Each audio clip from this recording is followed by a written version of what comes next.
Hello everyone. Today my topic is menstrual cycle and this video is continuation of lecture 14. जो menstrual cycle से related जो basic बातें हैं, इसके phases और भी जो characteristic feature है, ये सब कुछ मैं डिस्कस कर चुकी हूँ लेक्चर 14 में। तो आज हम लोग को बस इसके ग्राफ्स और कैसे हार्मोन्स एक्ट करते हैं वो ये सब देखना है। तो इस मेंस्ट्रुअल साइकिल में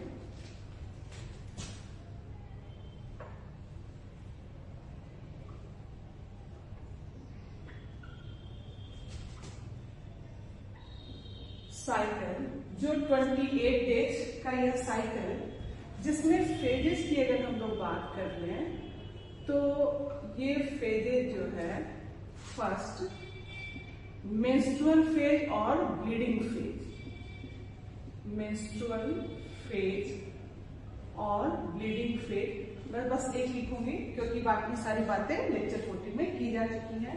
जो 3 to 5 डेज का है, then it is followed by this follicular phase, follicular phase.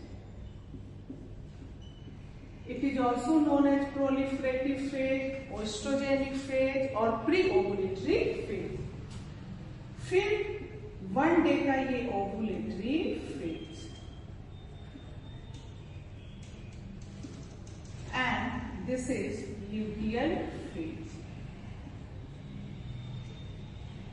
तो मेंस्ट्रुअल फेज जो 3 to 5 डेज का है, फॉलिकुलर फेज जो 6 to 13 तक और फिर 14 को ovulatory phase, ovulation and 15 to 28 days जो है वो है luteal phase.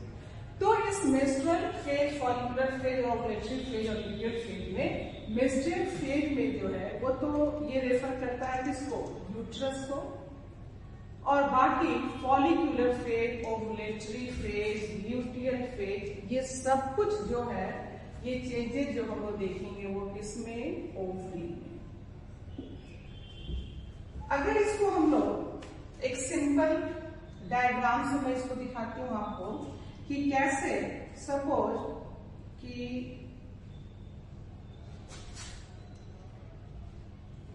This is uterine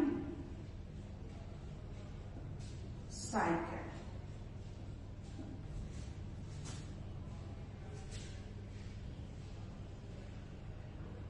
जो 1 to 28 डेज का, इस यूट्राइन साइकिल में जो ये फेज है, this is the menstrual phase और ब्लीडिंग फेज, मेंस्ट्रुअल फेज।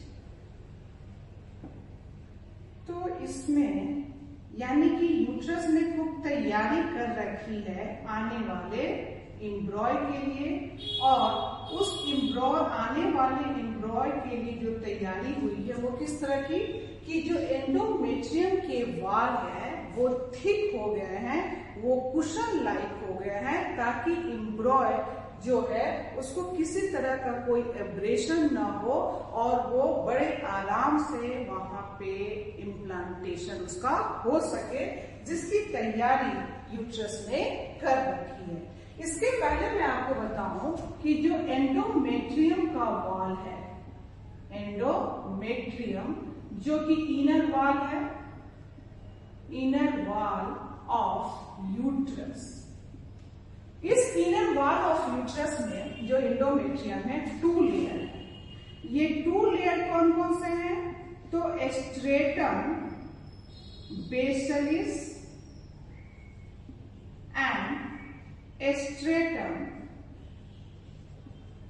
फंक्शनैलिस।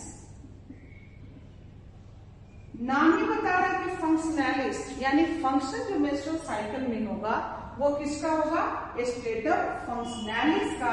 और जब स्ट्रेटम फंक्शनैलिस ब्लीडिंग फेज में जब इसके टिश्यू टूटेंगे तो स्ट्रेटम बेसिलिस जो है वो डिवाइड करेगा ओएस्ट्रोजन के प्रेजेंस में, और ये स्ट्रेटम बेसिलिस जो है इसमें डिवीजन होता है और डिवीजन होकर ये फिर पुनः बना लेते हैं किसको, स्ट्रेटम फंक्शनैलिस को। तो इस तरह से ये एंडोमेट्रियम में जो वॉल टूटता है वो कौन सा लेयर होता है, वो होता है स्ट्रेटम फंक्शनैलिस। तो हमने आपको बताया कि मेंस्ट्रुअल फेज जो यूट्राइन साइकिल में और इस मेंस्ट्रुअल फेज के बाद जो है वो है फॉलिक्यूलर फेज। जिस फॉलिक्यूलर फेज में ये इस तरह से, यानी कि इस समय पे इसके वाल क्या है, टूटे हुए, ये थिन हो गया है, अगेन ये हो जाएगा थिक। तो ये याद रखना है हम लोग को, ये थोड़ा थिन एंड देन ये ग्रेजुअली थिक हुआ, ये थिक,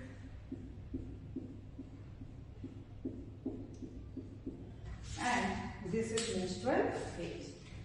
तो मेंस्ट्रुअल फेज में जो टिश्यूज वगैरह हैं वो टूट रहे हैं, ब्लड बाहर आ रहा है। अब ये देखो, तो इसके पहले मैं ब्लीडिंग फेज में आपको बताऊं कि ब्लीडिंग फेज में और मेंस्ट्रुअल फेज में ये फेज आया क्यों। सबसे पहले हम स्टार्ट करते हैं इस ब्लीडिंग फेज से, मेंस्ट्रुअल फेज से। तो मैं बताई थी कि ओवुलेशन हुआ, secondary oocyte, now it reaches to the fallopian tube for the fertilization. अगर ये फर्टिलाइजेशन हुआ तो कॉर्पस ल्यूटियम बना, और कॉर्पस ल्यूटियम जो बना है उसने प्रोजेस्टेरोन हार्मोन को रिलीज करना शुरू किया, जिस प्रोजेस्टेरोन लेवल की वजह से जिसको कि हम लोग प्रेगनेंसी हार्मोन कहते हैं, अब ये 9 मंथ का गेस्टेशन पीरियड मेंटेन होगा। ये तो बात सिंपल सी हुई कि फर्टिलाइजेशन हुआ तो no problem at all, fertilization हुआ, ग्राफ्ट फॉलिकल जो है वो तो सेकेंडरी oocyte बना, रिलीज किया, और कॉर्पस ल्यूटियम का फॉर्मेशन हुआ, no problem at all in this. Problem इस कहां पे है कि जब फर्टिलाइजेशन नहीं हुआ, तो फर्टिलाइजेशन जब नहीं हुआ तो कॉर्पस ल्यूटियम जो बना था वो 28 मतलब 22 डेज में वो फुल्ली डेवलप्ड हो गया, और 28 डेज में उसका डिजनरेशन होगा, यानी कॉर्पस एल्बिकेंस जब बन जाएगा तो किसी भी तरह का हार्मोन का सेक्रेशन नहीं होगा। तो कॉर्पस ल्यूटियम जब डिजनरेट होगा तो प्रोजेस्टेरोन का लेवल जो है अब्रप्टली क्या हो जाएगा, डाउन हो जाएगा। तो आपको याद रखना है कि इस मेंस्ट्रुअल फेज में, यानी कि अगर हम लोग यहाँ पे जो है पिट्यूटरी के हार्मोन्स की बात कर लें तो यहाँ प्रोजेस्टेरोन लेवल जो है वो प्रोजेस्टेरोन लेवल यहाँ पे ये क्या है, लो है, यानी प्रोजेस्टेरोन लेवल के लो होने से ही ये आया मेंस्ट्रुअल फेज। तो हुआ क्या कि जैसे ही प्रोजेस्टेरोन लेवल कम हुआ, यूट्रस के सेल्स ने प्रोस्टाग्लैंडिन्स का सीक्रेशन किया।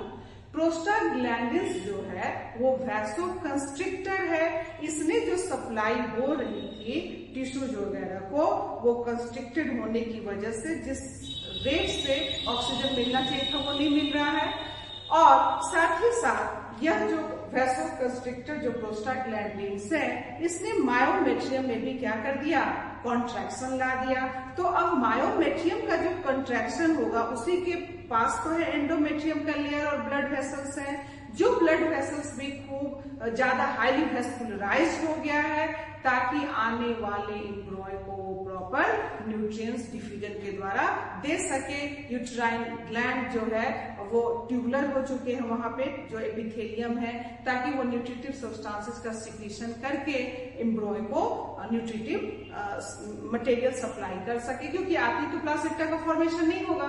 तो अब हुआ क्या कि जब ये प्रोजेस्टेरोन का लेवल कम हुआ तो ये प्रोस्टाग्लैंडिन्स ने आके ये सारा कुछ किया, जिससे मायोमेट्रियम के लेयर जो है वो हिले।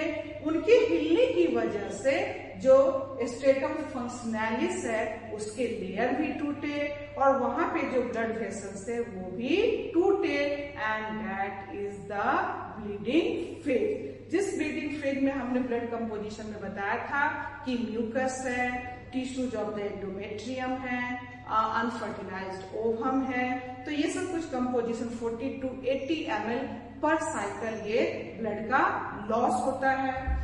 तो इस मेंस्ट्रुअल फेज में प्रोजेस्टेरोन का लेवल जो है अभी वो क्या है, कम है। मैं थोड़ा इसको बड़ा लिखती हूँ, प्रोजेस्टेरोन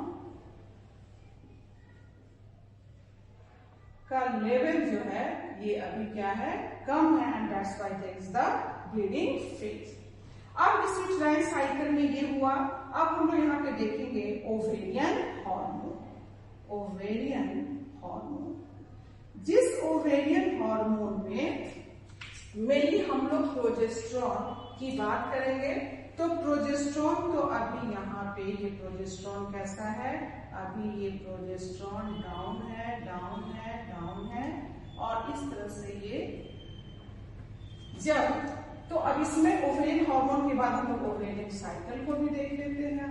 ओवेरियन साइकिल, इस ओवेरियन साइकिल में क्या हुआ कि अब जो है प्रोजेस्टेरॉन का लेवल जो यहाँ कम हुआ, तो यह फीडबैक देगा किसको, पिट्यूटरी को, और पिट्यूटरी, एंटीरियर पिट्यूटरी जो है, ये एंटीरियर पिट्यूटरी अब रिलीज करेंगे एफएसएच को। जिस एफएसएच के आने से जो ओवरी में फॉलिकल्स है वो फॉलिकल्स ग्रो करेंगे, वो स्टिमुलेटेड होंगे। प्राइमरी फॉलिकल, सेकेंडरी जो है वो टर्सरी फॉलिकल में ये चेंज होंगे, और फाइनली जो है वो ग्राफियन फॉलिकल फॉर्म होगा। और ग्राफियन फॉलिकल जो फॉर्म हुआ, तो ये ग्राफियन फॉलिकल फॉर्म हुआ, एंड नाउ इस एफएसएच के प्रेजेंस में ये फॉलिकल जो है स्टिमुलेटेड हुए और ये ग्रोथ करना शुरू किए। अब इस ग्राफियन फॉलिकल जो है, तो अब एफएसएच जो है उसने फॉलिकल का स्टिमुलेशन कराया। आपको मैं बता चुकी हूँ कि जो थीका इंटरना फॉलिकुलर सेल्स के हैं, वो इस समय क्या रिलीज करना शुरू कर दिए, ओएस्ट्रोजेन। इस ओएस्ट्रोजेन के, अभी एस्ट्रोजेन का लेवल अधिक है, इस ओएस्ट्रोजेन के फीडबैक जो है, इसने क्या बोला एंटीरियर पिट्यूटरी को कि अब आप एफएसएच का सिक्रीशन बंद कीजिए, यानी कि ओएस्ट्रोजेन का लेवल बढ़ा और ये एंटीरियर पिट्यूटरी को फीडबैक दिया कि अब आप एफएसएच का सिक्रीशन क्या कीजिए, बंद कीजिए, क्योंकि ह्यूमन फीमेल बॉडी जो है 2 ओवम, यानी कि उसका बॉडी इस तरह से डिजाइन नहीं है कि प्रेगनेंसी, 2 प्रेगनेंसी और ग्राफियन फॉलिकल्स और 2 साइज को रिसीव कर हो सके और फर्टिलाइजेशन इस तरह से हो।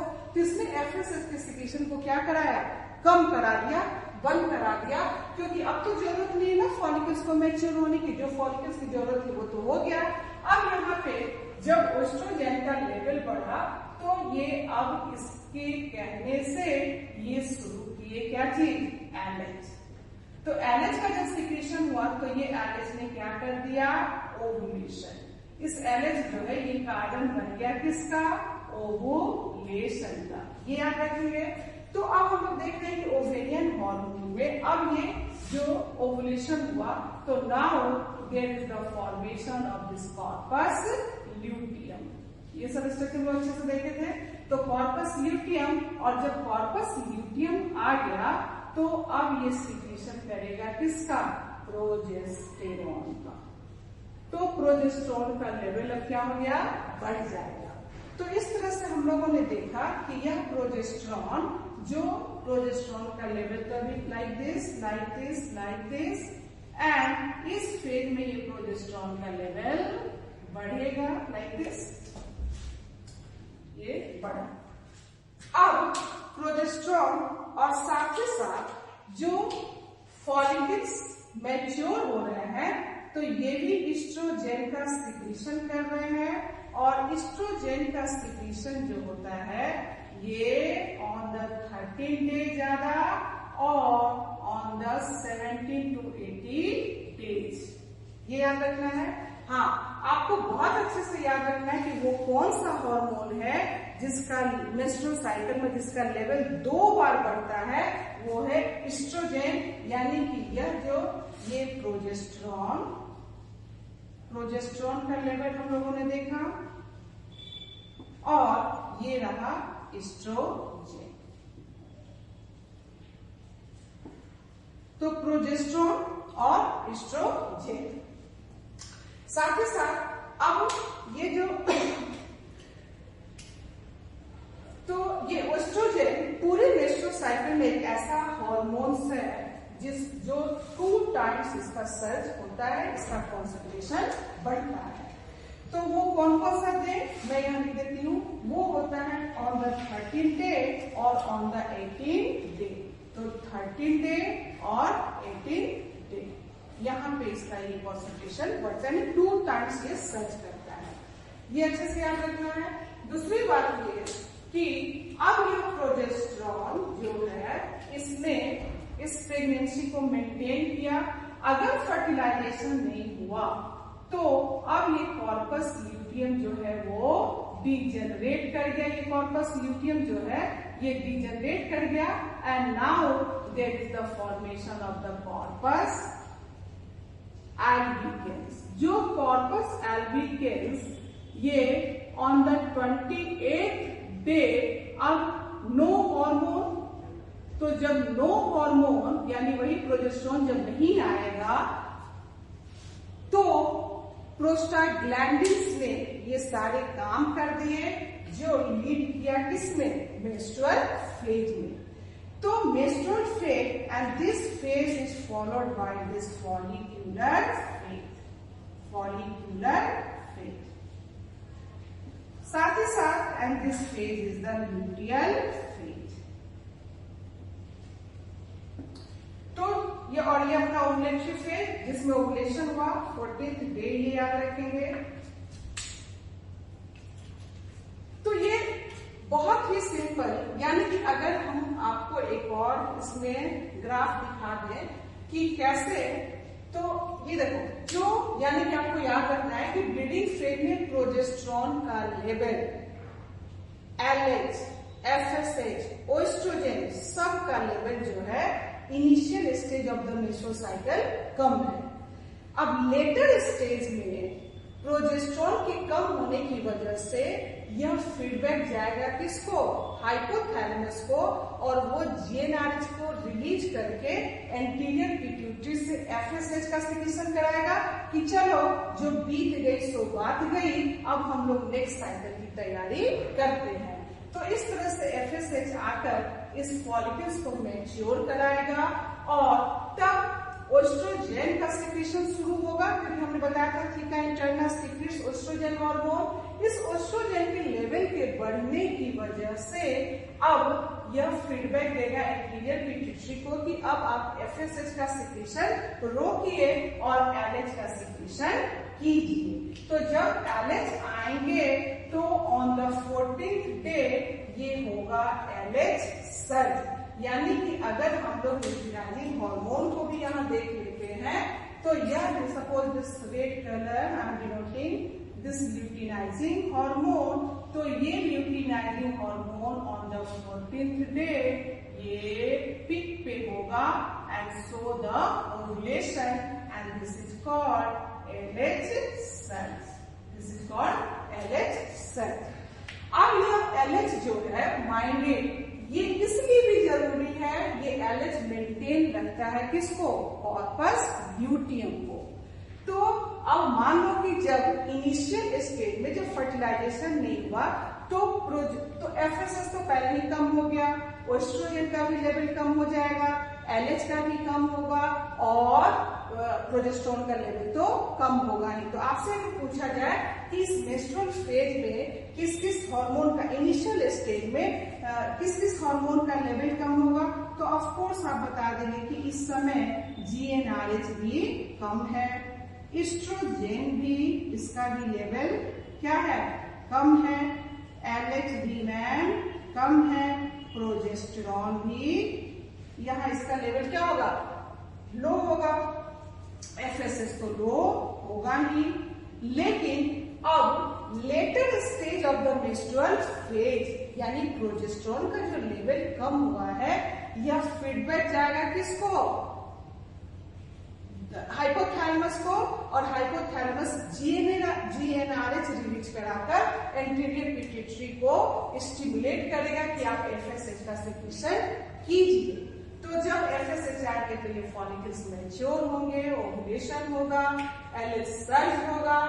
तो इस तरह से ये जो है मेंस्ट्रुअल साइकिल का जो प्रोसेस है वो इसमें से कंप्लीट होता है और on the 28th day corpus albicans form, no hormone. अब जब नो हार्मोन्स होगा तो फिर मैं जैसा बताई कि प्रोस्टाग्लैंडिन्स आके और फिर वो लीड करेगा किसमें, मेंस्ट्रुअल फेज में। तो this is a simple representation of showing this menstrual cycle. आपको याद रखना है कि प्रोजेस्टेरोन का लेवल आप देख सकते हैं मेंस्ट्रुअल फेज फॉलिकुलर फेज में कम है और लुटियल फेज में ये अधिक है। फिर हम लोग देखें कि ओस्ट्रोजेन का लेवल जो है वो 13th डे और 18th डे ये ज्यादा होता है। और साथ ही साथ जो एलएच है, ये एलएच, दिस इज एलएच, ये एलएच हार्मोन ऐसे ऑन द 14th डे ताकि ये ओवुलेशन हो सके और this is called LH cell. तो ये है और ये थोड़ा इसका अमाउंट होता भी है ब्लड में ताकि कॉर्पस ल्यूटियम को मेंटेन कर सके। तो ये हम लोगों ने देखा हार्मोन्स, किसको हमने देखा, प्रोजेस्टेरोन, हमने देखा एस्ट्रोजेन और हमने देखा एलएच। अगर एफएसएच की भी बात मैं कर लूं तो एफएसएच भी आप आराम से यहाँ पे ऐसे देखिए, this is the follicle stimulating hormone और ये इस तरह से धीरे धीरे धीरे धीरे धीरे धीरे ये दिस इज द एफएसएच। तो एफएसएच भी मेंस्ट्रुअल फेज में क्या है, वो लो है, यहाँ पे ये लो है और धीरे धीरे इसका ये रेट बढ़ रहा है। तो in this way 5 hormones you have to keep in your mind. They are involved in this process of the menstrual cycle and they are GnRH, estrogen, LH, progesterone and FSH. तो बस कुछ नहीं, हमने देखा कि ये 3 to 5 days, फिर 3 to 5 days यानी 6 to 13 days, फिर 14 days ovulation, फिर 15 to 28 days ये लुटियल फेज। तो ये सारी बातें, एक बहुत ही इंपॉर्टेंट यहाँ से क्वेश्चन कि ये तो हमने जो 28 डेज का है वहां पे आपको ओवुलेशन दिखाया ऑन द 14th डे। अगर आप ये भी देख सकते हो बेटा कि जो मेंस्ट्रुअल फेज यानी कि जो प्री ओवुलेटरी फेज है, अगर मैं यहां से यहां तक की बात कर लूं तो this is the pre ovulatory phase, ये pre ovulatory phase and this is the post ovulatory phase.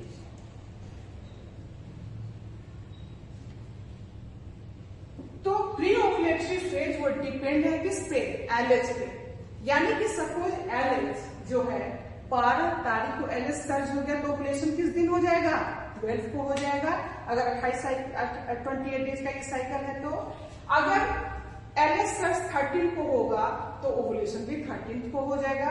यानी कि प्री ओवुलेटरी फेज जो है वो किसके रेगुलेशन में है, एलएच पे ये डिपेंड कर रहा है। लेकिन एक बार अगर ओवुलेशन हो गया तो there is no hormone to regulate this luteal phase, ये तो होता ही चला जाएगा। तो ये ल्यूटियल की पोस्ट ओवुलेटरी फेज आपको याद रखना है कि ये फिक्स्ड फेज होते हैं। ये क्या होते हैं का, फिक्स्ड फेज होते हैं। चाहे ओवुलेशन कभी भी हो, उसके बाद मान लो अगर 13 तारीख को ओवुलेशन हो गया तो 14 से ये पोस्ट ओवुलेटरी फेज स्टार्ट हो जाएगा। तो पोस्ट ओवुलेटरी फेज जो है वो फिक्स्ड है, ये याद रखना है। अगर मेंस्ट्रुअल साइकिल, मैं यहाँ पे आपको बताऊं कि अगर मेंस्ट्रुअल साइकिल सपोज कि ये 31 डेज का है, 31 डेज का है, ठीक है। तो ये जो पोस्ट ओवुलेटरी फेज जो कि 14 डेज के होते हैं उसमें हम लोग क्या करेंगे, 31 से -14 कर देंगे, ठीक है। तो उस दिन ये क्या होगा, ओवुलेशन होगा। अगर मान लो कि ये 25 डेज का है तो 25 में हम लोग क्या कर देंगे, -14 कर देंगे और जो भी यहाँ पे आपका आंसर आएगा उस दिन होगा ओवुलेशन, क्योंकि this post ovulatory phase is fixed. तो इस तरह से अगर कोई क्वेश्चन आए तो you have to deal with this formula कि उसमें से माइनस आपको 14 कर देना है, 25 में 14, तो जो भी इसमें आएगा डेट वो डेट होगा किसका, ओवुलेशन का। ये अच्छे से याद रखना है आपको। साथ ही साथ